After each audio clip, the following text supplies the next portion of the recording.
Assalamualaikum warahmatullahi wabarakatuh. Selamat siang, salam sejahtera bagi kita semua.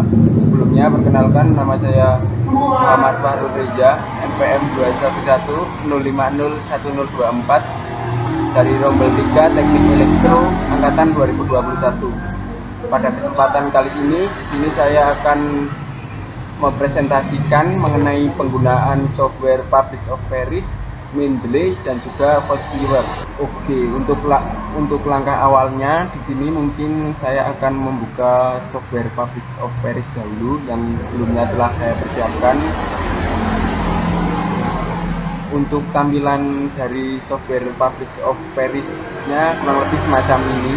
Kemudian di sini terdapat beberapa basis data, yaitu ada Google Scholar, ada Scopus, ada Web of Science, dan ada Crossref, Semantic Scholar.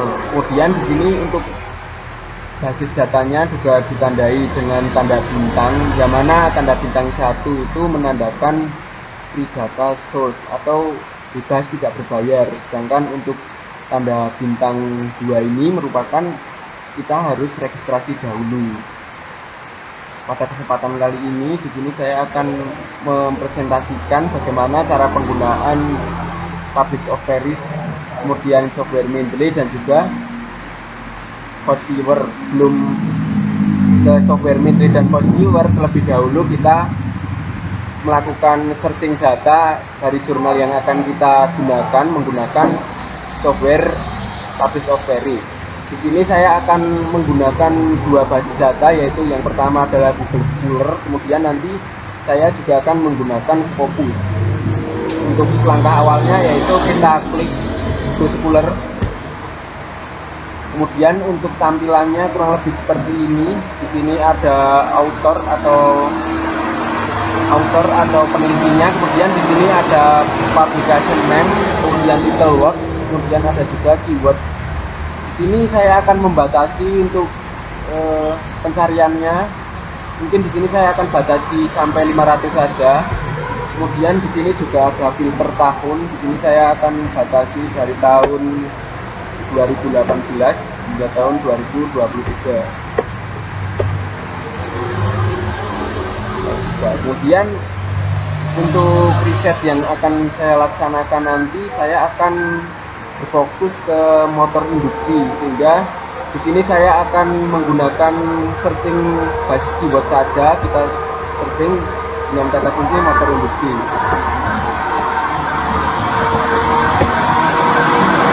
Setelah dirasa untuk pengaturannya lengkap, kemudian langsung saja kita cari dengan menekan tombol search.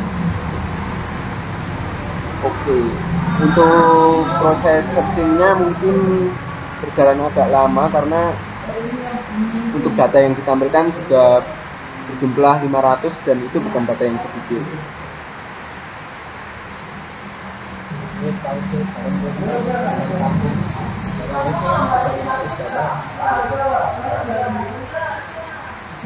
320, 340, kemudian 380, proses 410, 430, 460, 470, 480, dan 500. Oke, untuk tampilan dari hasil pencarian Publish of Paris seperti ini. Tampilannya yaitu berupa metadata, kemudian di sini ada citation yang artinya citasinya, kemudian di sini adalah citasi per tahunnya, kemudian di sini ada author atau penulisnya, kemudian di sini ada title atau judul dari jurnal ataupun papernya. Kemudian di sini kita juga dapat melakukan pengurutan data berdasarkan authors, berdasarkan citasi, berdasarkan title. Mungkin di sini saya akan coba berdasarkan authors. Mungkin untuk tampilan berdasarkan authors semacam ini. Oke, semacam ini. Kemudian apabila berdasarkan title semacam ini. Oke, mungkin saya kembalikan ke berdasarkan citasi aja. Oke, setelah dirasa data-data metadata dari Publish of Paris ditemukan, selanjutnya yaitu kita save data-data ini dalam format RIS.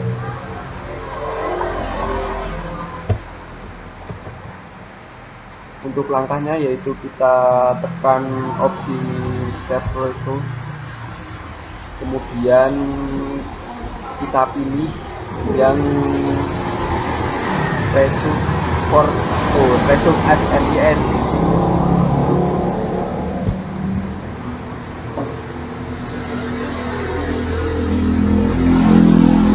Oke, untuk di sini untuk nama filenya akan saya ganti menjadi motor induksi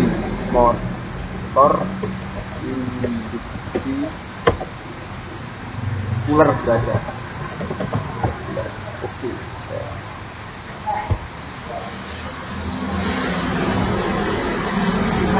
Untuk yang kedua, di sini saya akan mencoba membandingkan dengan menggunakan basis data Scopus.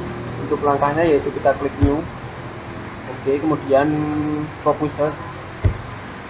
Oke, untuk tampilan dari mesin setting Scopus semacam ini. Kemudian untuk tahunnya masih juga dibatasi, yaitu dari tahun 2018 hingga tahun 2023. Kemudian untuk keywordnya mungkin akan saya ganti menjadi induction motor.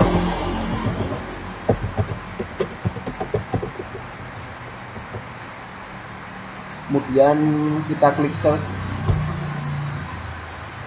Oke, untuk yang menggunakan basis data Scopus sendiri, untuk maksimal metadata yang ditampilkan hanyalah berjumlah 200 data.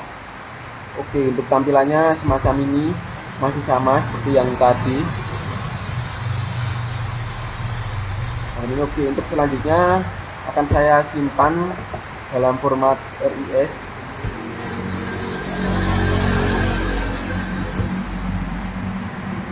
Untuk namanya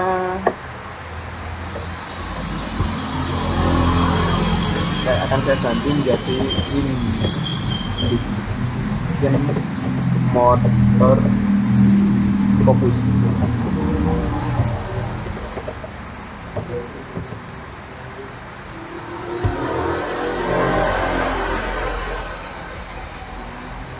Setelah di save, kemudian langkah selanjutnya yaitu kita masuk ke software Mendeley untuk memperbaiki dari metadata yang belum lengkap. Untuk software Mendeley-nya sudah saya persiapkan tadi. Untuk tampilan dari software Mendeley-nya adalah semacam ini. Ini untuk data-data yang sebelumnya telah saya coba. Kemudian apabila kita ingin membuat data yang baru, maka kita buat script folder. Kita kasih nama motor induksi. Jadi spooler. Oke, kita kasih nama motor induksi spooler untuk metadata yang berasal dari spooler. Kemudian saya buat lagi dengan nama induction motor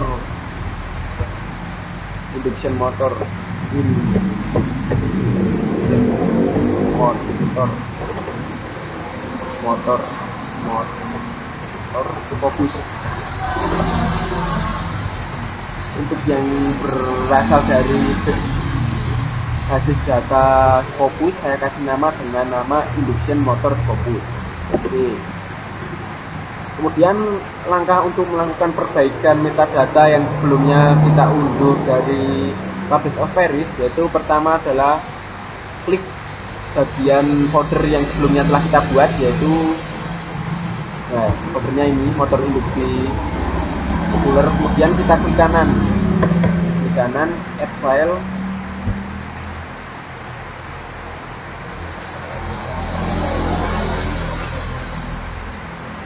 Kemudian kita cari file format RIS yang sebelumnya telah kita panen dari Publish of Paris sendiri.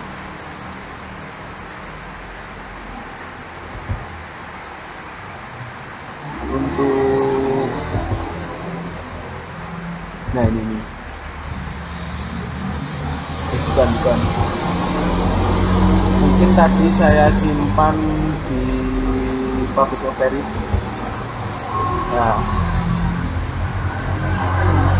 motor induksi squirrel. Oke, kita open.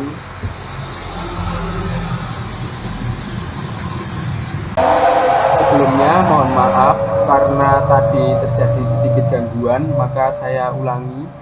Setelah semua file metadatanya kita upload ke Mendeley Desktop semacam ini, kemudian kita pilih salah satu file misalnya ini saya pilih, kemudian kita klik kanan, kemudian kita pilih select all untuk memilih semua metadata yang kita upload ke Google Scholar, ke Mendeley Desktop. Kita select all. Nah, setelah kita select all, kemudian kita klik kanan lagi, kemudian kita update. Nah, untuk proses update-nya mungkin sedikit memakan waktu agak lama karena sistem dari Mendeley ini akan memperbaiki metadata yang didapat dari Publish Operis. Untuk proses perbaikannya semacam ini, sampai ini. Kemudian ini untuk yang diperbaiki adalah semua metadata yang sebelumnya telah kita panen dari Publish Operis, kita upload ke Mendeley Desktop, kemudian diperbaiki semacam ini. Untuk perbaikannya memang agak lama karena memperbaiki 500 metadata yang belum lengkap, tapi ada juga beberapa metadata yang sudah lengkap. Apa niat Ridho, Rahmat, kemudian ini memang agak memakan waktu dan harus bersabar itu aja.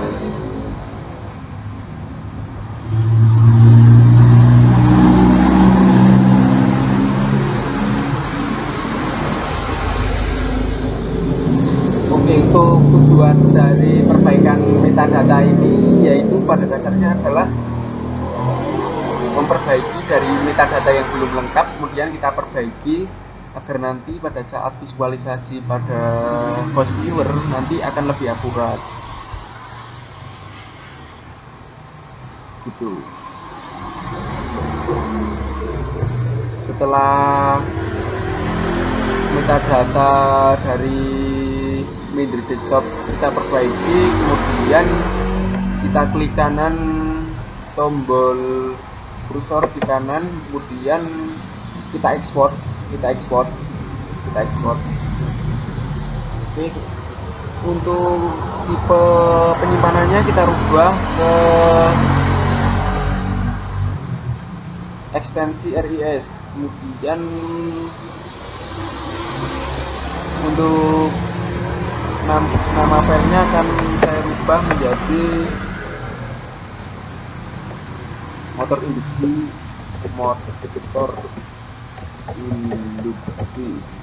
squirrel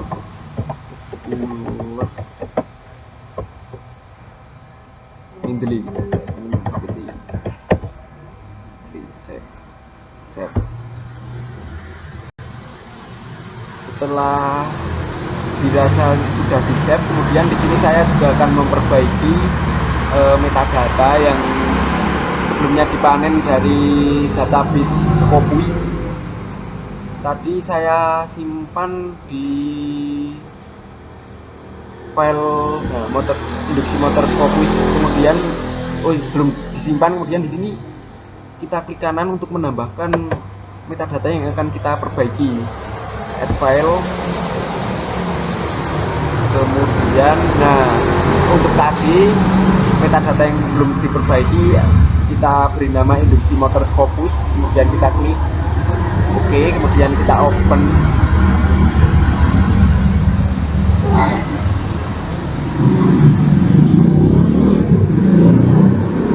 Nah, Mendeley Desktop akan menampilkan metadata yang sebelumnya telah dipanen dari Scopus semacam ini. Untuk jumlahnya yaitu tadi 200 data, kemudian kita akan melakukan perbaikan dari metadata ini. Kita klik salah satu data, kemudian kita klik kanan, kemudian select all. Oke, kemudian kita lanjut ke update detail.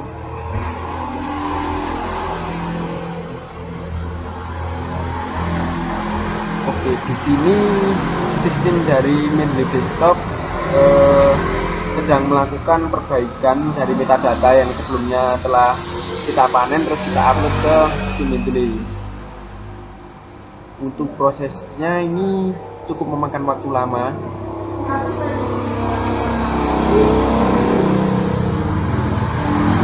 Oke, kemudian Abenson.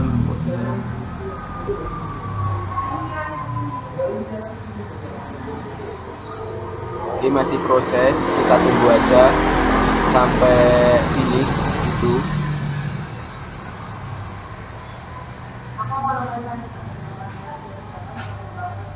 Bekas kayak itu.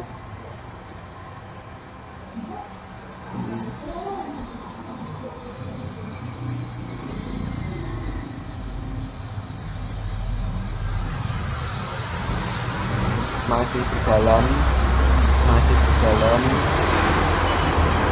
ya, nanti ke data ke 200 mungkin nanti akan berhenti ya. Masih berjalan. Oke, masih berjalan.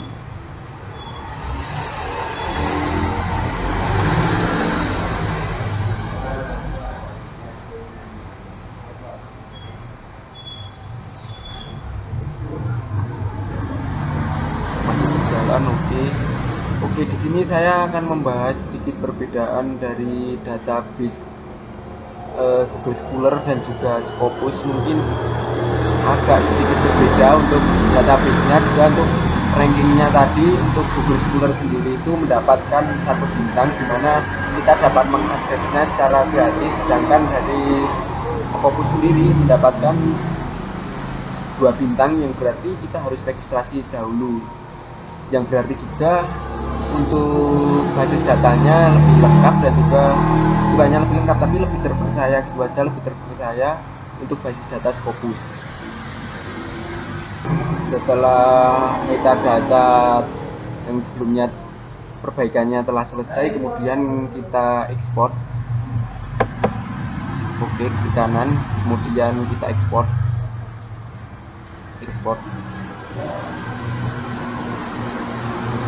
Kita ganti tipe penyimpanannya menjadi format RIS. Oke, kemudian di sini kita ganti menjadi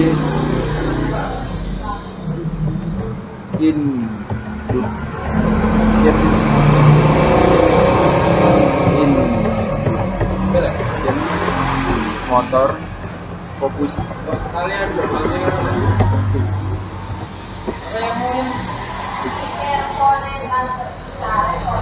Fokus 1.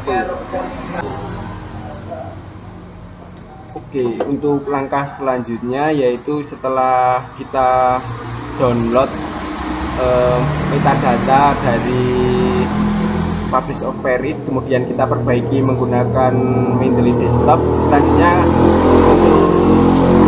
visualisasinya akan kita visualisasikan menggunakan software FastViewer, di mana pada software ini nantinya kita akan mengetahui celah penelitian mana dari motor induksi yang belum diteliti lebih lanjut ataupun yang masih memiliki peluang besar untuk kita masuk menelitinya. Untuk softwarenya sebelumnya telah saya persiapkan. Oke, langsung saja kita masuk ke softwarenya. Untuk tampilan dari FastViewer sendiri semacam ini. Di sini ada nanti hasil output dari FastViewer-nya, ada network visualization, kemudian ada overlay visualization, ada density visualization. Untuk network visualization ini nanti FastViewer akan menampilkan visualisasi mengenai jejaring ataupun hubungan topik motor induksi yang diteliti, misalnya pada bagian motor induksi, pada bagian drivernya, atau pada bagian torsinya. Nah itu nanti. Kemudian di bagian overlay visualization ini nanti Force Viewer sendiri akan menampilkan rentang waktu ataupun tahun di mana penelitian itu dilakukan, macam itu. Kemudian untuk density visualization atau kepadatan visualisasi kepadatan, yaitu Force Viewer akan menampilkan seberapa padat atau seberapa jenuh penelitian yang telah dilaksanakan.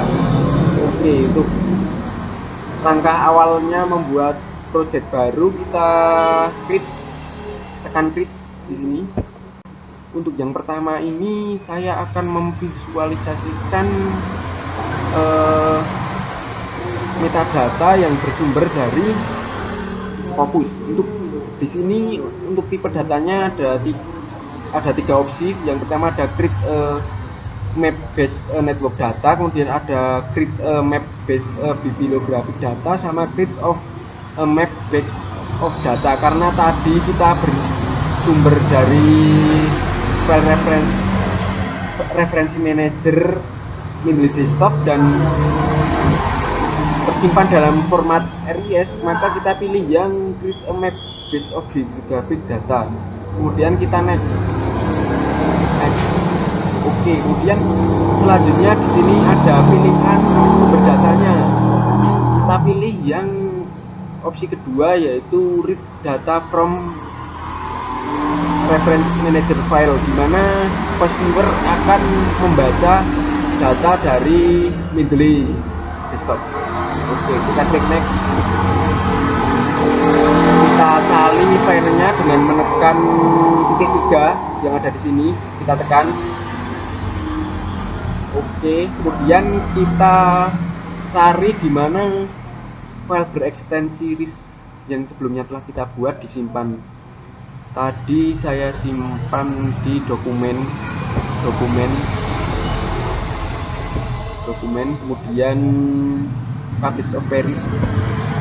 Untuk yang di sini pada dasarnya filenya sudah diperbaiki di Mendeley desktop, tapi saya menyimpannya di file Publish of Paris seperti itu. Kemudian untuk yang selanjutnya kita klik file yang akan kita visualisasikan. Di sini saya akan memvisualisasikan yang bersumber dari Scopus terlebih dahulu. Kita klik OK, RIS OK, kita klik OK. Oke, kemudian kita klik next. Oke, kemudian di sini ada tipe counting yang opsi tipe counting yang ditampilkan oleh Force Viewer, di mana di sini ada analisis tipenya apakah berdasarkan dari penulisnya atau apakah berdasarkan dari keywordnya. Untuk yang di sini ini berdasarkan dari penulisnya. Kemudian apabila saya akan memilih berdasarkan dari keywordnya, kita klik yang sebelah sini, terus klik. Kemudian di sini ada metode countingnya, ada dua pilihan, yaitu full counting ataupun fractional counting. Di sini saya memilih yang full counting, di mana Force Viewer akan melakukan komputasi semua data-data yang telah kita input. Oke, kemudian kita klik next. Oke, kemudian di sini ada minimum number of occurrence of a keyword, di mana di sini adalah jumlah dari keyword yang tampil itu minimal berapa sih gitu. Apabila kita klik lebih rendah, maka untuk thresholdnya akan semakin tinggi, karena untuk data keywordnya itu misalnya 4 sama 5. Nah, di papernya itu kan jumlahnya semakin banyak, kata-katanya kan juga semakin sedikit itu. Kita akan memilih mungkin dua aja. Oke. Kemudian klik next. Number keyword be selected, kita pilih 94, di mana di sini ada 94 yang kuat gitu, ada 94 metadata yang kuat. Oke, kita pilih next. Untuk tampilan selanjutnya yaitu semacam ini, yaitu verifikasi keyword, di mana kita dapat melakukan unchecklist dari keyword yang tidak berhubungan dengan penelitian yang akan kita laksanakan. Kita dapat melakukan unchecklist, tapi mungkin di sini saya tidak akan melakukan unchecklist. Langsung saja kita visualisasikan. Finish. Oke. Yes. Oke, untuk visualisasi dari voice viewer dengan basis data Scopus adalah semacam ini, dimana di sini terdiri atas bulatan-bulatan dan garis-garis link semacam ini. Untuk yang bulatan-bulatan ini menandakan kedominanan dari suatu topik ataupun suatu tema, dimana tema yang satu dengan tema yang lainnya itu saling berkaitan. Yang garis-garis link ini menandakan keterkaitannya. Kemudian untuk yang bulatan-bulatan ini menandakan kedominanannya. Semakin besar bulatan itu berarti menandakan penelitian tersebut semakin dominan. Di sini terdiri atas 11 klaster warna, kemudian terdiri dari 76 item, kemudian 222 links. Oke. Kemudian selanjutnya di sini saya akan menampilkan untuk yang overlay visualization. Oke. Untuk yang overlay visualization tampilannya semacam ini, hampir sama, mirip.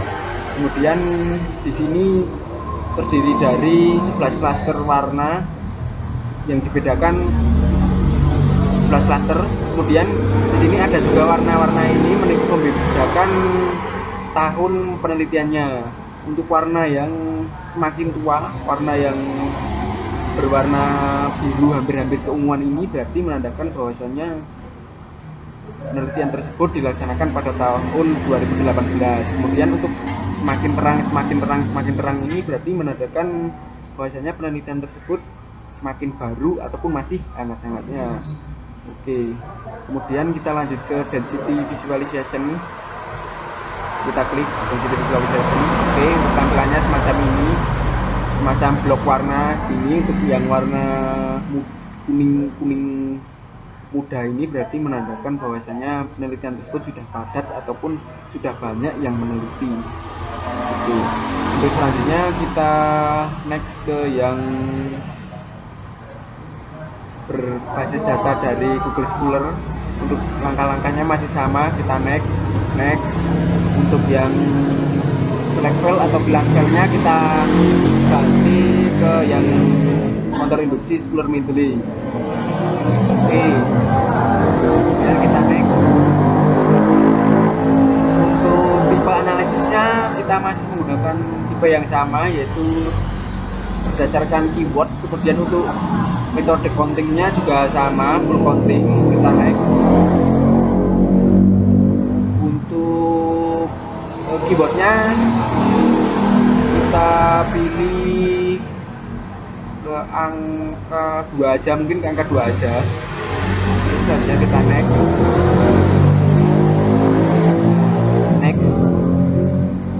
Oke, di sini kita dapat melakukan checklist untuk yang keyword yang tidak sesuai, tapi di sini saya tidak akan melakukan checklist. Kita langsung saja finish. Yes.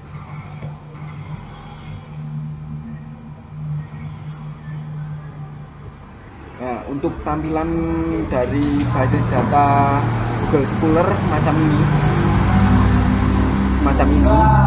Kemudian di sini terdiri atas 5 klaster warna, yaitu warna merah, kemudian ada warna hijau, warna kuning, ungu, dan warna biru. Di sini terdapat 21 link hubungan yang berarti saling berhubungan gitu, saling ada keterkaitan semacam itu. Kemudian di sini untuk yang overlay visualization adalah semacam ini. Untuk yang berwarna hijau-hijau Tosca, semacam Tosca ini menandakan bahwasannya dilakukan penelitian pada tahun 2019. Oke, kemudian untuk yang berwarna kuning ini berarti dilakukan pada tahun di sini 2022, tapi di sini tidak ditampilkan karena ini tertutup dengan webcam saya. Oke, selanjutnya kita klik yang density. Untuk yang density ditampilkan semacam ini. Untuk yang berwarna kuning ini berarti menandakan bahwasanya penelitian telah dilakukan dan padat, banyak yang sudah melakukan penelitian di situ, di topik itu. Oke, kemudian di sini saya akan sedikit menjelaskan mengenai perbedaan visualisasi dari basis data Scopus dan juga Google Scholar, di mana pada Scopus memiliki network ataupun jaringan yang lengkap, dan untuk datanya juga terpercaya apabila dibandingkan dengan untuk yang Google Scholar sendiri. Untuk yang Scopus itu berarti menandakan bahwasanya data-data yang tervisualisasikan itu memiliki data-data tingkat kepercayaan yang tinggi, sehingga pada saat divisualisasikan itu banyak. Sedangkan pada yang Google Scholar ini, untuk data-data yang divisualisasikan cenderung sedikit gitu. Oke, mungkin cukup sekian presentasi dari saya mengenai cara penggunaan software Mendeley, kemudian Cost Viewer, dan juga Publish of Paris. Kurang lebihnya mohon maaf. Wabillahi taufiq wal hidayah. Wassalamualaikum warahmatullahi wabarakatuh. Terima kasih.